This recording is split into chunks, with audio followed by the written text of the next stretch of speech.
So the results of Tuesday's Democratic primaries were slightly disappointing.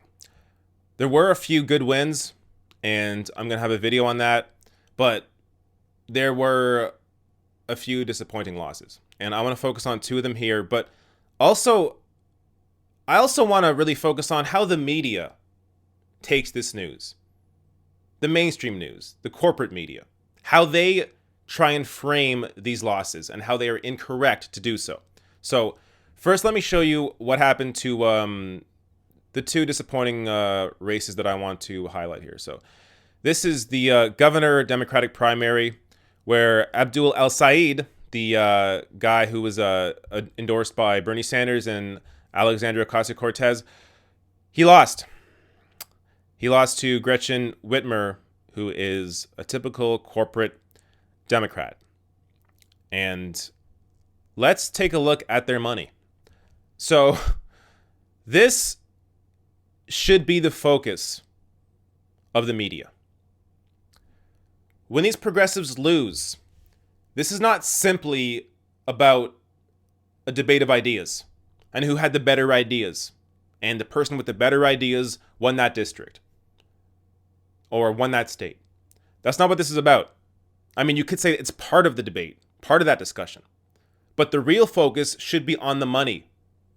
Who had the money in this race? So, Gretchen Whitmer, she had 6.9 million. This is from the Detroit Free Press. 6.9 million.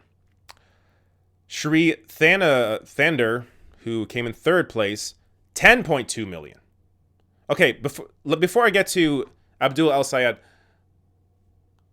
6.9 million, and she won, even though she had less money than Thander. So, I guess money's not important, right? Well, here's the thing. Thander was a fake progressive. He ran pretending to be with Bernie Sanders. And he spent a lot of his own money. He was a nobody that had 10.2 million put into this race pretending to play progressive. Or, yeah, playing progressive. Playing as a progressive when he's not. He's a liar. And because of that, he was able to shred off 17% of the vote. Now, Abdul El-Sayed, the actual progressive in the race, had, of course, the least amount of money at 4.3 million. Now, this, unfortunately, is still the problem. Progressives, this is what people have to understand. When a progressive wins any of these races, whether it's a primary or a general election, whenever they win one of these races, and they're not taking corporate PAC money, any corporate money, they're running on small donations, it is massive. It is a massive win if they are able to win without taking corporate money. It is huge. That's why Alexandria Ocasio-Cortez's win was so massive. She was outspent 10-1 and then still won. So, yes, volunteers, of course, are important. Being on the ground is important. Calling, phone banking is important. All these things can and do shift these elections, these races. But it's going to continue to be an uphill battle. And that was the battle, unfortunately, that El-Sayed was faced up with. Now, let me show you the Brent Welder here. So Brent Welder, running in Kansas 3rd District, nearly lost his race, unfortunately. And this was one that it really seemed like early into the results that he was going to pull this out. He was up by, I think, 9 points. And then as all the votes came in later on the next day, for some reason, which I think that's still being looked into, he lost. And this was what happened. So he lost to Sharice Davids, who got 37% of the vote, to Brent Welder's 33.9%. Lost by 2,000 votes.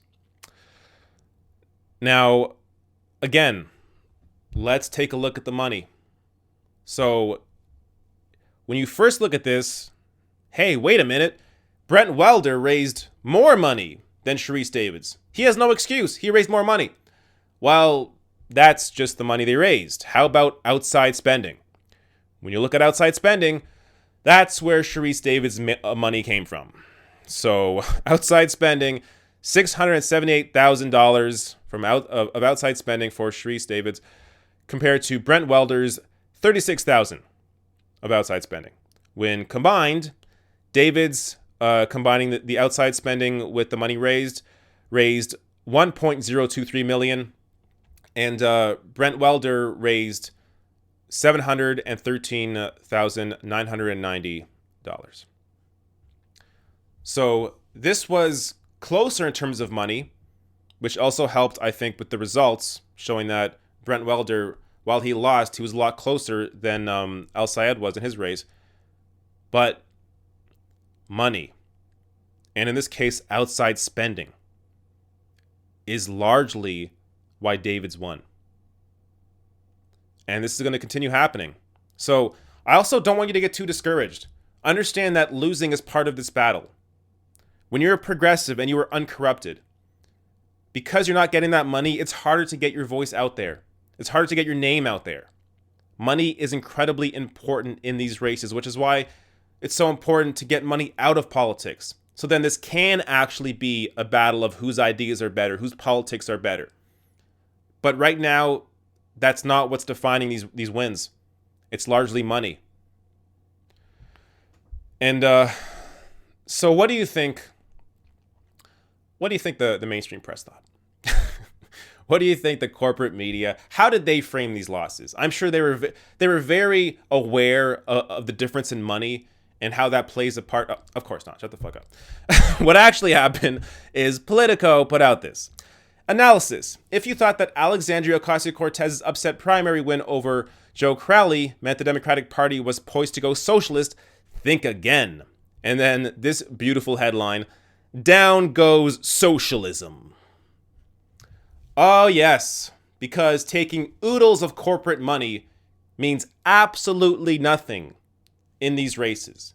Nope, it's because people in Michigan, people in Kansas, they hate socialism. That's why. Wasn't about the money, wasn't about getting your name out there, wasn't about any of that. No.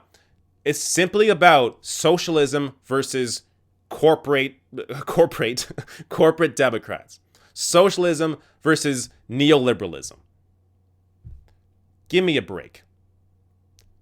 Everyone knows that money plays a huge part of this, which again is why it's so incredible when any progressive that is not corrupt, that isn't taking this money, that is outspent 10-1 in Alexandria Ocasio-Cortez's case, it's incredible when they win, because it is such a huge uphill battle.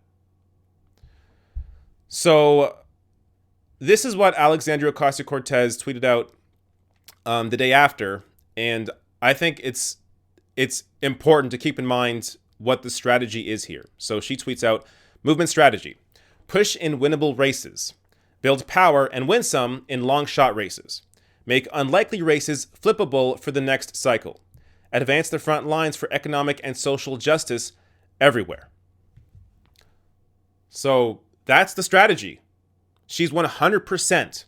That is right. That is what the strategy is. There are going to continue to be these losses, but you continue to build, push the message out there, run in these races. Eventually, you will win. So it's going to be a lot harder in the first few years of doing this, because you have to get these names out there when you're outspent 10-1. But as the progressive movement is building the people power, building the volunteer base, building the phone banking, we can overcome a lot of that money. And while doing that on the side of the elections, on the other side, also push to get money out of politics. So there's a strategy here on all fronts. Whether you are trying to transform the political system to be less influenced by money, or whether you are running in these races and pushing these progressive ideas out there. We're pushing on all fronts, and there's going to be losses on the way to to victories. And that's just part of the game. Take these losses, learn from them, and keep going.